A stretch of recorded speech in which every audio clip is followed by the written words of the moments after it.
Hi guys! Magandang araw! Welcome po muli sa aking panibagong vlog.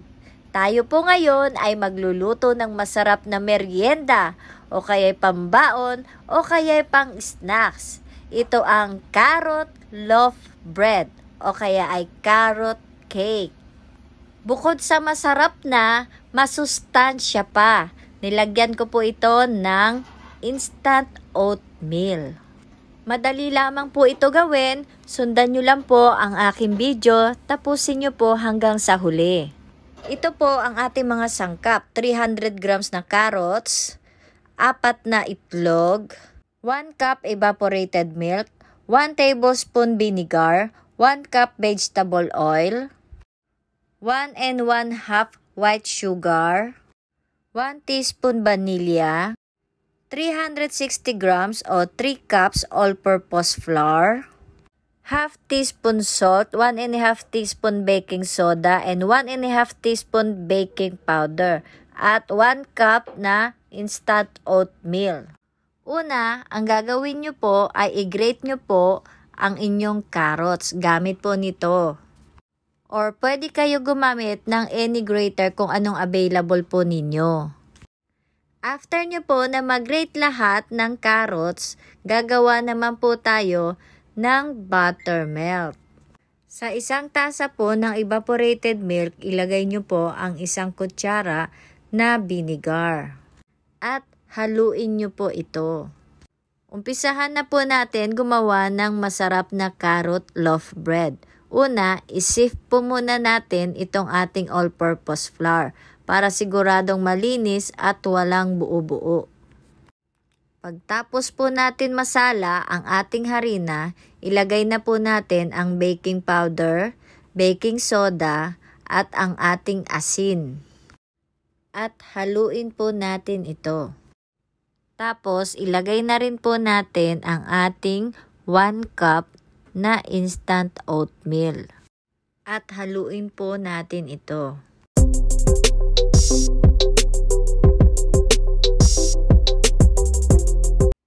Dito sa isang bowl para sa ating wet ingredients, ilalagay po natin ang 4 na itlog ng paisa-isa dito sa carrots na na-grate natin.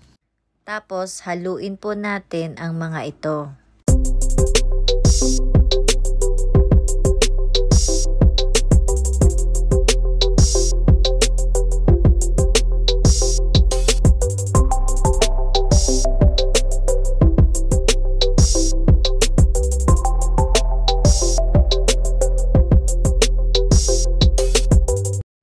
Tapos, ilagay na rin natin ang ating asukal. At muli po nating haluin. At ilagay na rin po natin ang 1 cup na vegetable oil. Tapos, haluin po muli natin para ma-mix po maigi ang ating wet ingredients. Ilagay na rin natin ang ating vanilla flavor o vanilla essence. Tapos, haluin po muli natin ito. Haluin natin maigi ang ating mga wet ingredients para ma-mix sila mabuti. At ilagay na rin po natin ang ating buttermilk. Yan, haluin lamang po natin para maging maganda ang kalalabasan ng ating carrot loaf bread. At ilagay na rin po natin ang ating dry ingredients dito sa ating wet ingredients. Huwag po natin ibuhos lahat. Para ma-mix po ng maayos, unti-unti lang po natin ito ibubuhos.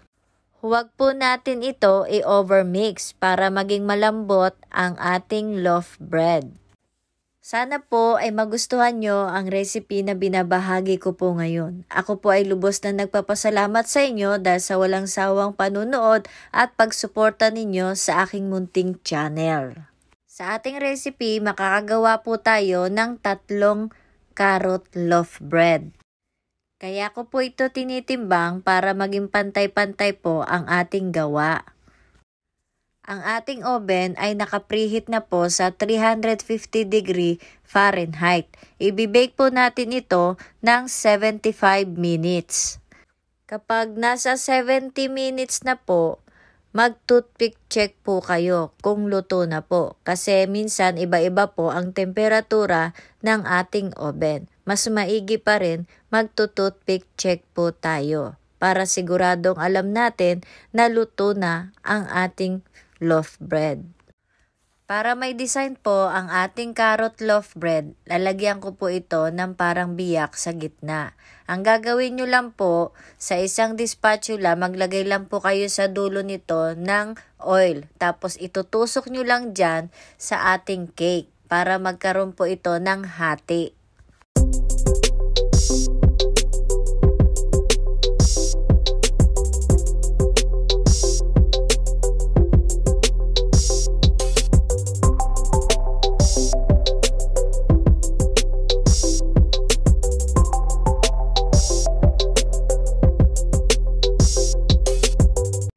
Ito po ay ibibake natin ng 70 to 75 minutes. Ibibake po natin sa 350 degree Fahrenheit. After 75 minutes, nag-toothpick check po uli ako. Malinis na po ang ating toothpick, kaya luto na po ang ating carrot loaf bread. Ating papatayin na ang ating oven. Hanguin na rin po natin para hindi po ito ma-overcook.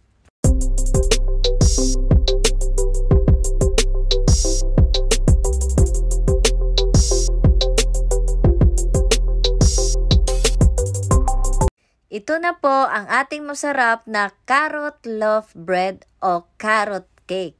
Maraming salamat po sa mga nanood ng aking video at sa aking pa mga video. Ako po ay lubos na nagpapasalamat sa inyo ng marami. Sa mga hindi pa po nakasubscribe sa aking munting channel, pakisubscribe po ang aking munting channel at pakiclick na rin o pakihint na rin po ang notification bell para pa sa tuwing ako'y mag-upload ng video ay ma-notify po kayo.